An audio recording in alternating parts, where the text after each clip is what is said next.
Delimitation బిల్లుపై దేశవ్యాప్తంగా రాజకీయ వేడి పెరుగుతుంది.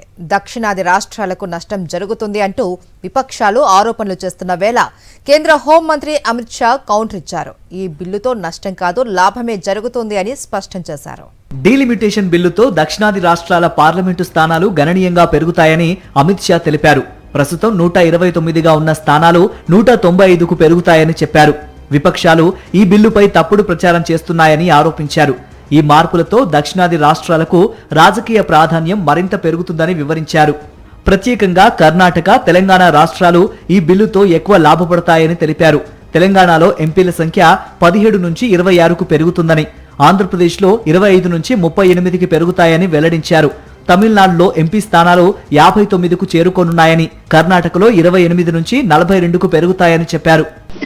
बिल पारित होने के बाद, संविधान संशोधन होने के बाद कर्नाटक की संख्या हो जाएगी 28 से बढ़कर 42 और प्रतिशत लोकसभा में 816 में हो जाएगा 5.14।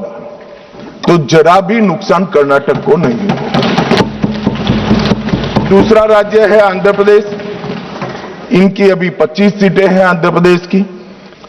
अब इसमें भी 50% लगभग वृद्धि होगी, तो सीटें हो जाएगी 38 और 4.60 की जगह 4.65% उनकी शक्ति हो जाएगी। డీలిమిటేషన్ అనేది జనాభా మార్పులను పరిగణలోనికి తీసుకుని పార్లమెంటు, అసెంబ్లీ నియోజకవర్గాల సరిహద్దులను పునర్నిర్వచించే ప్రక్రియ అని కేంద్రం వివరణ ఇచ్చింది.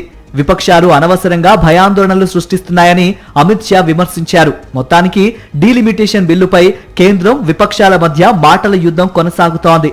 సందేహాలుంటే చర్చకు రావాలని, వాకౌట్లు అవసరం లేదని కేంద్రం స్పష్టం చేసింది.